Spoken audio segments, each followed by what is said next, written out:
Muhammad Adiansyah Aditya, seorang praktisi teknologi informasi. Selamat pagi buat Bapak Ibu semua. Kaitannya transformasi digital dengan artificial intelligence itu seperti apa? Dulu telepon itu butuh 75 tahun sampai dengan 100 juta pengguna. Handphone mulai dikembangkan, dia hanya butuh waktu 16 tahun.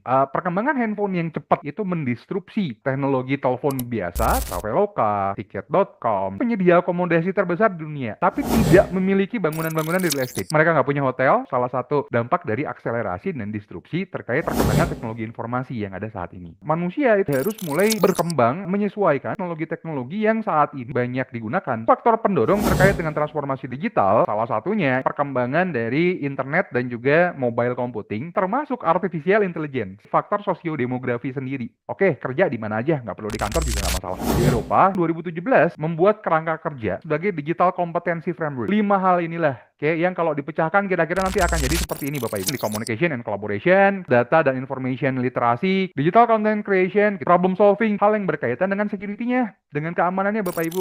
Digital mastery, ada 2 bagian yang nantinya akan bisa digunakan. Digital capability adalah penggunaan teknologi digital untuk menghasilkan sesuatu yang baru untuk organisasi kita. Sementara leadership capability, kita sebenarnya sudah bisa merasakan bahwa AI itu sudah dekat dengan kita dalam kehidupan kita sehari-hari saat ini. AI itu merupakan kemampuan sebuah sistem komputer untuk melakukan tugas-tugas yang biasanya dilakukan oleh manusia. Sekali lagi Bapak Ibu, yuk kita highlight di sini. Melakukan tugas-tugas yang biasanya membutuhkan kecerdasan manusia. Generative AI. Misalkan ChatGPT, Gemini. Generative AI ini merupakan teknologi kecerdasan buatan. Dalamnya nanti bisa menciptakan konten-konten seperti teks, gambar, kode-kode tertentu, bahkan bisa bikin musik. Dampaknya artificial intelligence yang namanya transformasi digital itu bukan ngomongin hanya terkait dengan teknologi saja. Misalkan kita nggak ngelit teknologinya, maka ya bisa jadi teknologi yang diimplementasikan oleh sebuah organisasi itu tidak akan memberikan manfaat, tidak akan memberikan value untuk organisasinya. Maka fokus utamanya itu adalah perubahan budaya, perbaikan proses, adopsi model-model bisnis yang bisa diimplementasikan dengan menggunakan data dan teknologi yang baik, dan lain-lain. Hambatan yang kemudian nanti bisa terjadi diantaranya adalah cyber system loop, satu mekanisme yang kemudian mengakibatkan aksi-aksi yang dilakukan secara fisik yang diarahkan oleh aksi-aksi yang dilakukan di media-media digital. Di sanalah kemudian akan terbentuk suatu fenomena disebut sebagai digital twin. Karena ada sesuatu yang kita upload ke ChatGPT, profile saya yang terbentuk dari hasil analisa ChatGPT tersebut, itulah yang kemudian kita sebut sebagai digital twin. Tantangan-tantangan teknisnya, integrasi sistemnya kompleks, kualitas model AI-nya juga perlu diperhatikan. Kalau datanya buruk, ya pasti hasil analisanya pun buruk gitu loh. Tantangan-tantangannya itu berkaitan juga dengan SDM dan organisasi.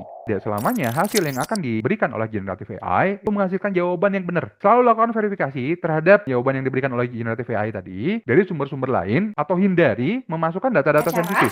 Terima kasih kepada narasumber atas ilmu yang sangat bermanfaat. Sampai jumpa di Sobatker berikutnya. Lesson learn yang dapat kita ambil dari webinar Culture Booster 1 Akselerasi dan Disrupsi Transformasi Digital telah dimulai pada tahun 1878. Perkembangan teknologi informasi yang membuat dan mendorong manusia untuk harus sudah berkembang dan menyesuaikan. Untuk faktor pendorong transformasi digital ada 2, yaitu faktor teknologi, faktor sosial demografis, digital kompetensi framework. Termuat 5 hal, yaitu communication and collaboration, security, problem solving, digital content creation, informasi and data literasi, digital mastery. Tidak hanya berfokus pada teknologi, namun kepada 2 hal penting, yaitu digital capability dan leadership capability. Definisi AI, kemampuan sistem komputer untuk melakukan tugas-tugas yang biasanya membutuhkan kecerdasan manusia. Generative AI, teknologi kecerdasan buatan yang dapat menciptakan konten baru seperti teks, gambar, kode, ataupun musik. Dampak yang terjadi dalam transformasi digital dan AI ada 2, yaitu cyber physical system loop. Yang kedua, adanya digital twins. Tantangan dalam penggunaan AI ada 3, tantangan teknis, tantangan data, dan tantangan SDM dan organisasi. Batasan dan risiko generative AI dan selalu memverifikasi hasil dari AI tersebut. Menggunakan AI untuk memperkuat, bukan menggantikan penilaian profesional. Kita juga harus menghindari memasukkan data sensitif ke layanan AI. Itulah 10 lesson learn yang dapat ditarik dari webinar Culture Booster kali ini. Semoga bermanfaat untuk kita semua. Sekian, terima kasih.